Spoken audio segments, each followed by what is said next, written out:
My second special guest, he's here in the building. Who's here with me right now? Effs. I am Effs, yes. Thanks for having me. That name's too short.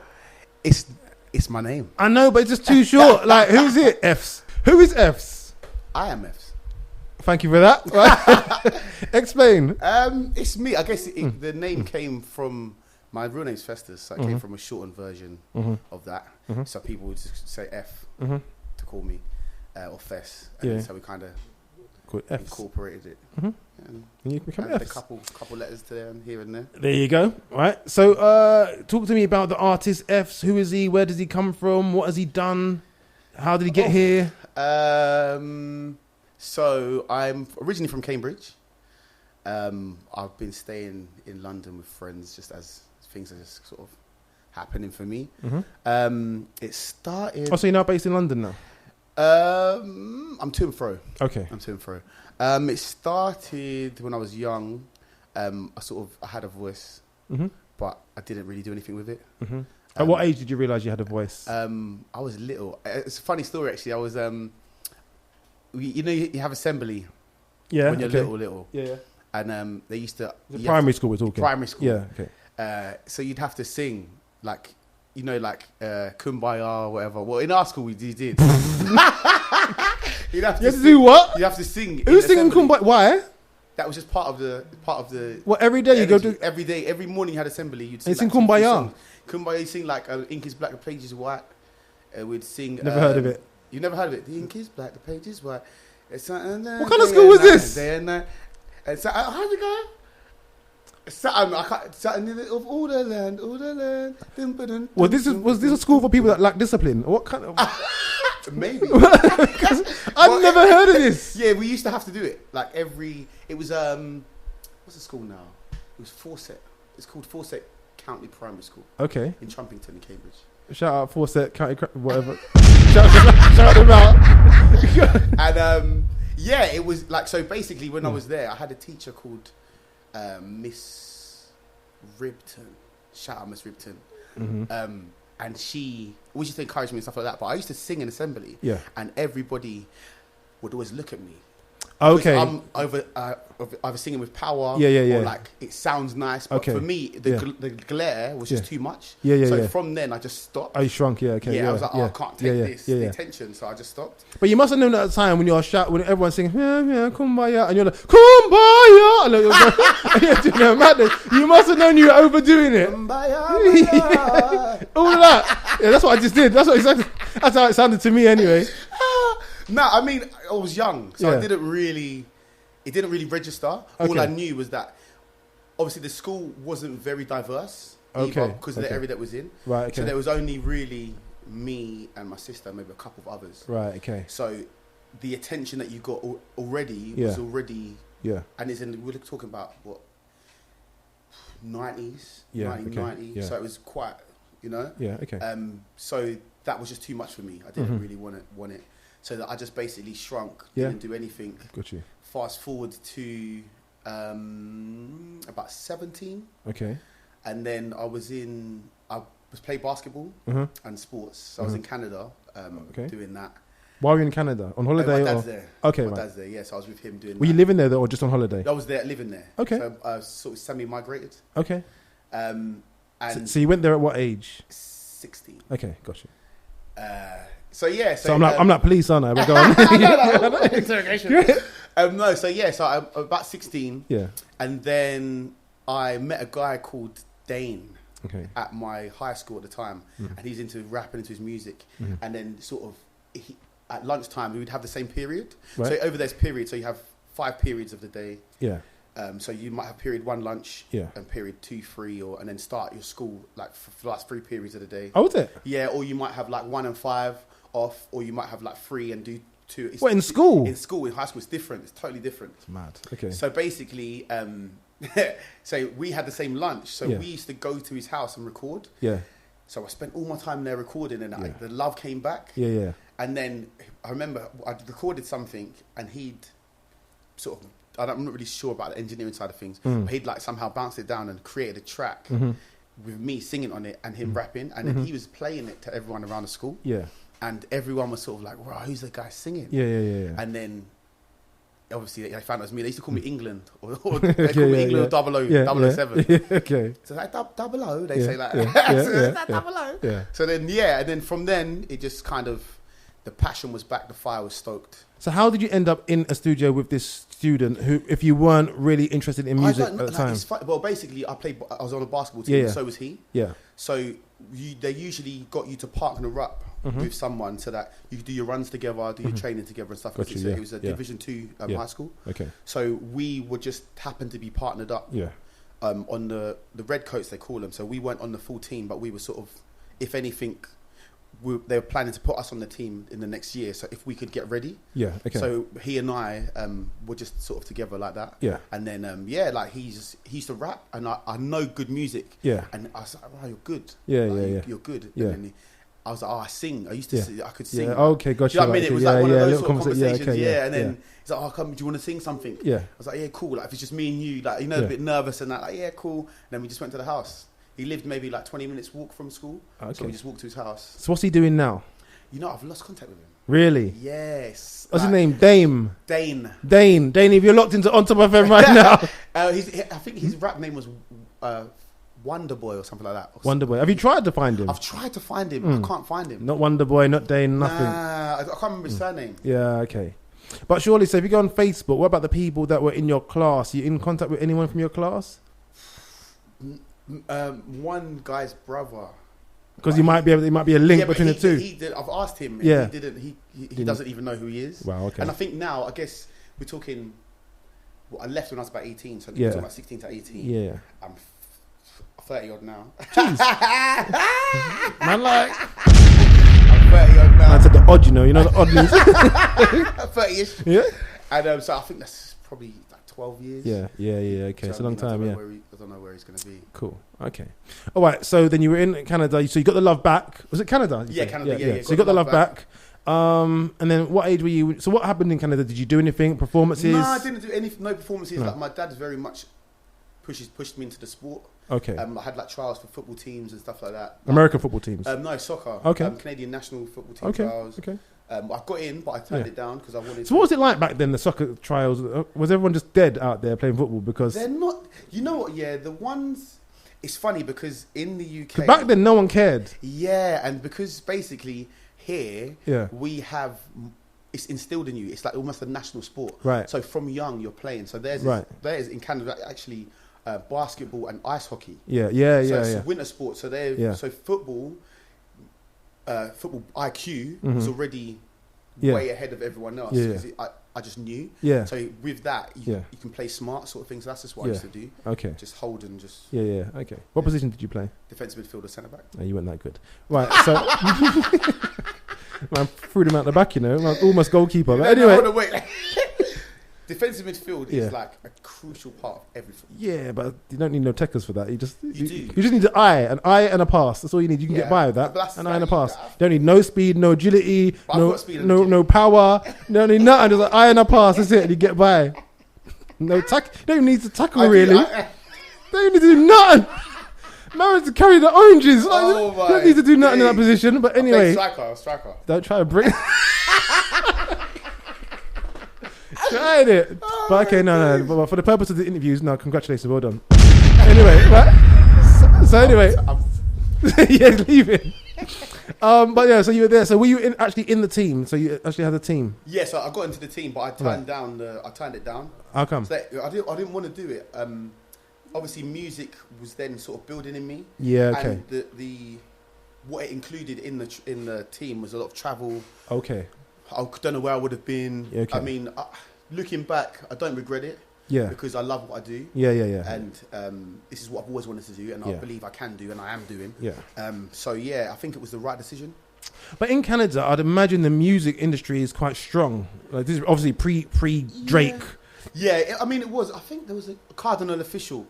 Oh bloody hell! Yeah, okay. At the time, he was the sort of the guy at that moment. But there wasn't. I didn't really know where I fit. Okay. And I guess I didn't know. So from the transition from then to I guess the last 2 years. Yeah. has been quite a steady one where I've sort of figured out what I want to do. Yeah. Sort of got used to my sound, found my own voice and who I actually am. At that time, I don't think I really knew. Yeah. I knew I could sing. Yeah. I know what I wanted to do, but how wasn't really there. So then, all right, so you came over to the UK at what sort of age? 18. 18. And did you pursue the music? I then started doing a few bits and pieces, some choir stuff. Okay. Nothing really solo, nothing on my own, like standing on my own. Why? Was it because you were nervous? I think it's a combination of the nerves, the unknown, I guess. Also, probably vulnerability.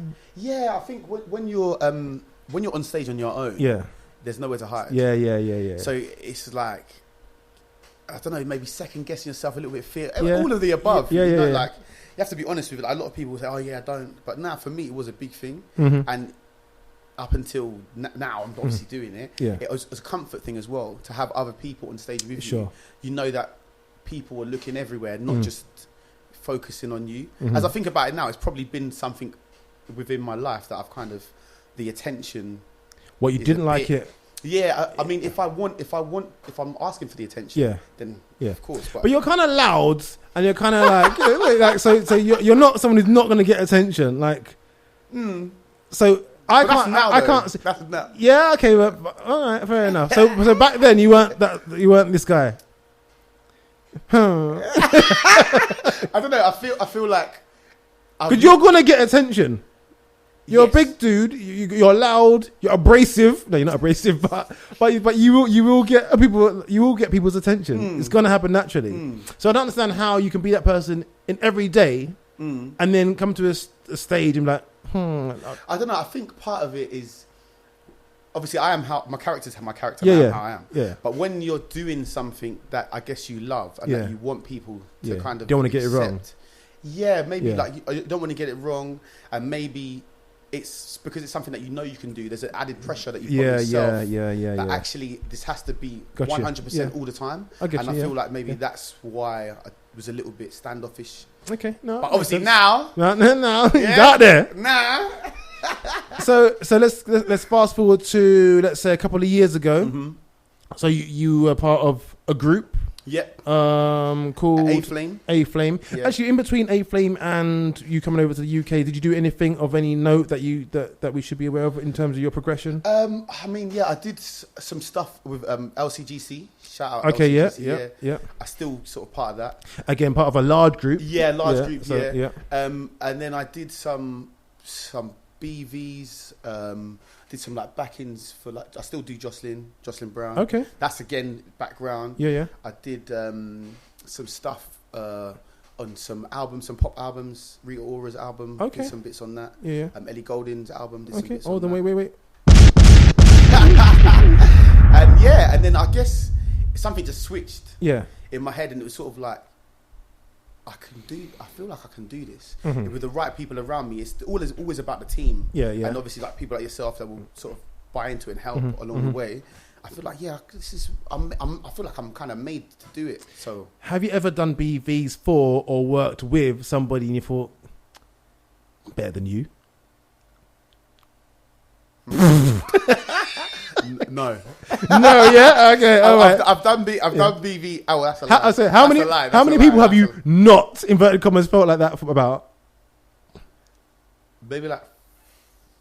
I'm not going to say a number, but what I will say is that I did do. I got asked to do a gig. A BV at one point, and so I agreed.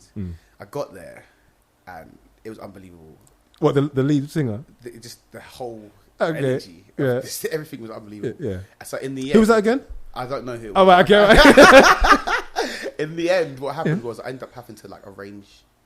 Oh, serious? Yeah, I had to arrange the lead. I had to arrange the BVs, and it was just sort of like. Oh, so well, even that the lead singer, the whole thing was just a shambles. Yeah, like nobody really knew what they were doing. Wow. Okay. And not to say that I think I'm. No. Amazing. But if I'm going to be honest, I actually like questioning. But in general terms, if I look at it, like. A lot of the time, the people in BVs are better than the lead singers. A lot of the time. I think I don't know.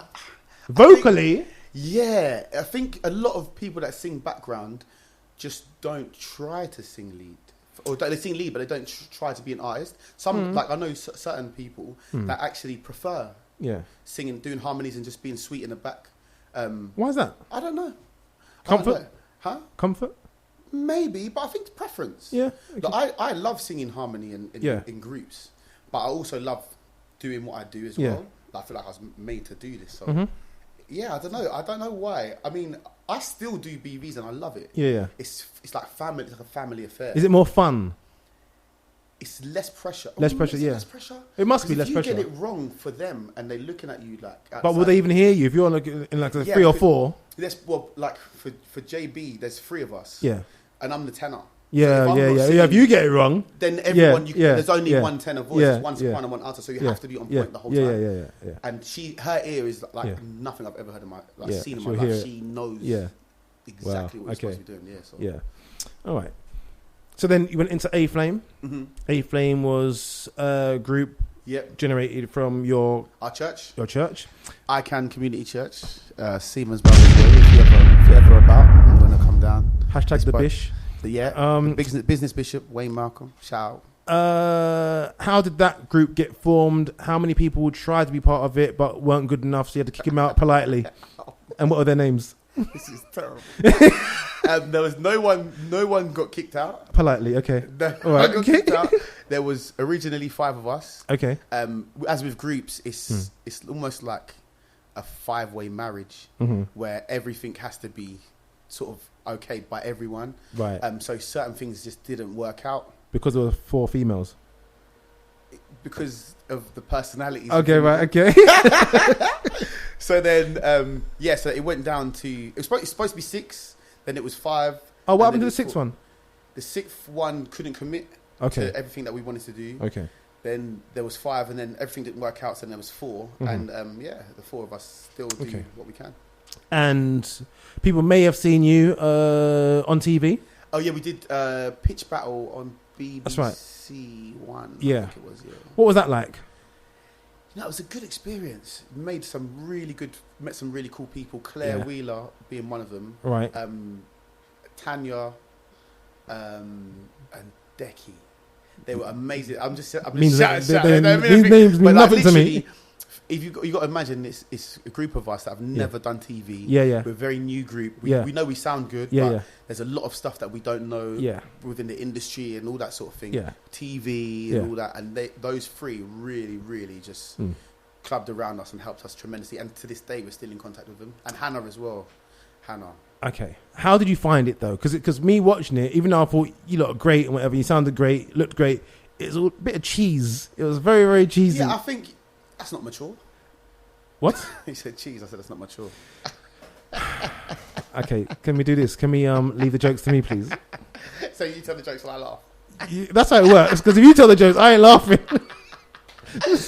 Yeah, I mean, we have to understand with TV is that it has to appeal to the lowest demographic. Yeah.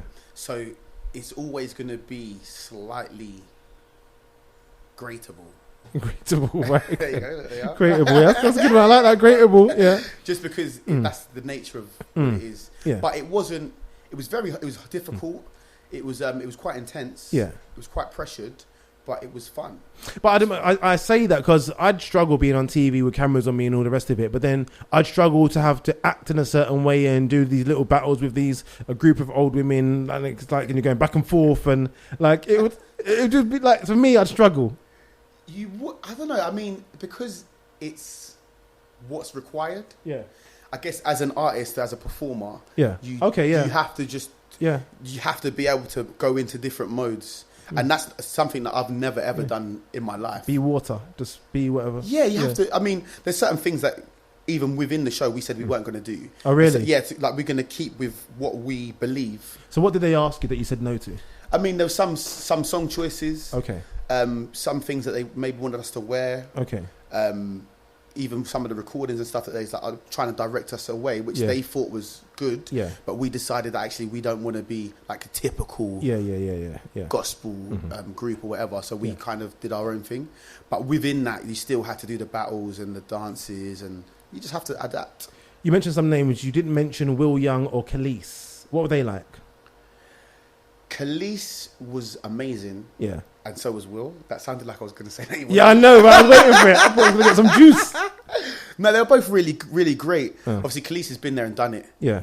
So, like, the input that she gives and sort of the ideas that she has are really good. Yeah. Because you know that's coming from someone that's done it. And the same with Will. Yeah. Obviously, they're already celebrities, so for them to take time out to sort of help her. Yeah. And actually, I should mention Deke Sharon is the guy who wrote everything. He does the Pitch Perfect movies. Okay, yeah, and he was amazing as well. Proper, like, when you're singing and stuff, if he stops, he'll come over to you, sort of like tell you, okay, maybe try it this way or try it. Okay. And he's like, for someone of his caliber to actually take time for people that sort of like us, it was really insightful. So you did all that stuff with A-Flame, great, successful. Yep. You got a lot of attention from that show actually. Yeah. And you're now doing your own solo thing. So I do remember ages ago you said you wanted to do your solo thing. Yeah, it was ages ago, but you're now doing it. Yeah, it's always been a dream. Yeah. Something that I knew I could do. I knew I was going to do. Yeah. And it's sort of just getting all the pieces into the right places before I actually started to bring stuff out. Okay. So I want to do it. You do it the right way once rather than the wrong way 3 times. So that leads me to other questions. So why the delay? What did you want to just get it perfect? I don't think anything's ever going to be perfect. I'm my own worst critic. So I always think I can do better. I always think that there's more to give. But I just wanted the right people around me to be in the right headspace, to be like mature enough to be able to handle the successes and stuff that comes with it. Jeez, man's expecting the success. Yeah, I mean, if you don't... I think I was watching... it's a bit of a left tangent. I was watching a basketball interview of Draymond Green. He's a place for the... what they're called? Cleveland. No. Chicago Bulls. Golden State Warriors. Right, that was next guess. Go on.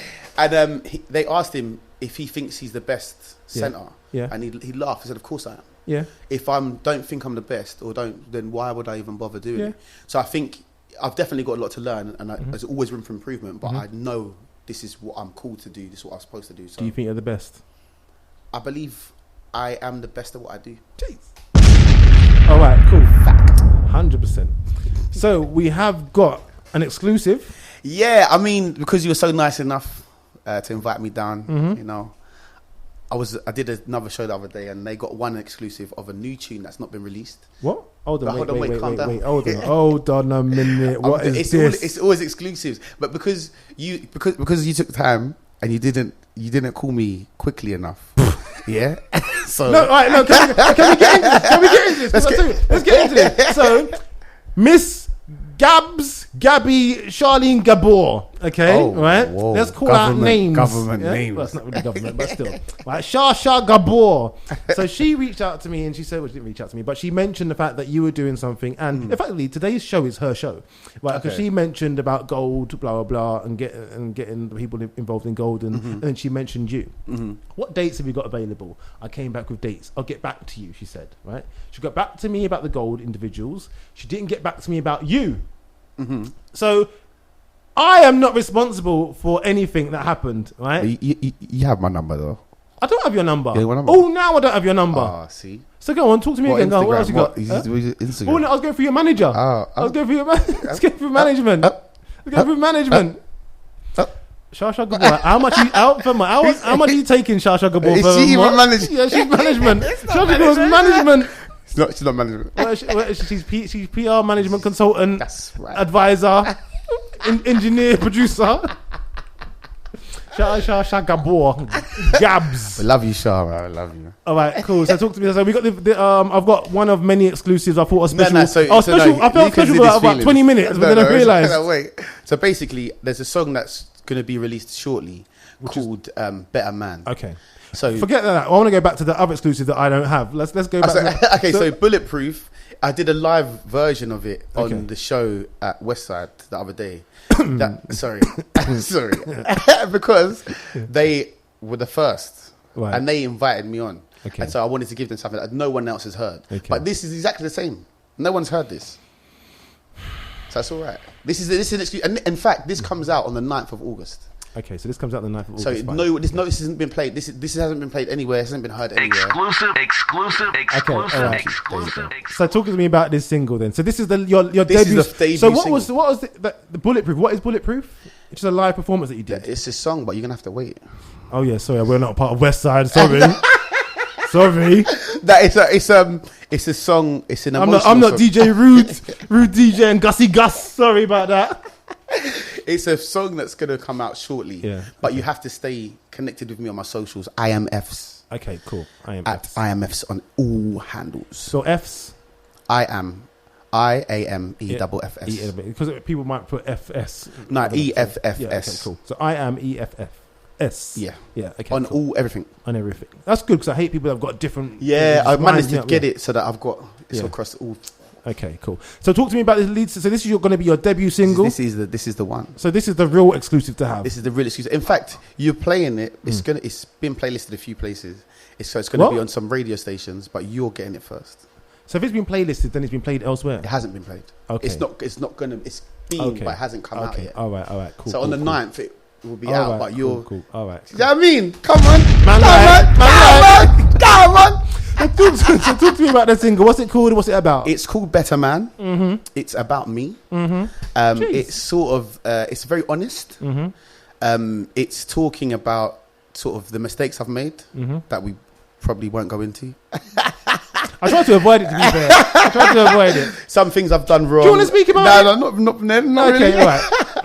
But yeah, just it's sort of honest. It's transparent. It's sort of me just sort of showing the growth, and at the same time, I know that sometimes people they say forgive and forget.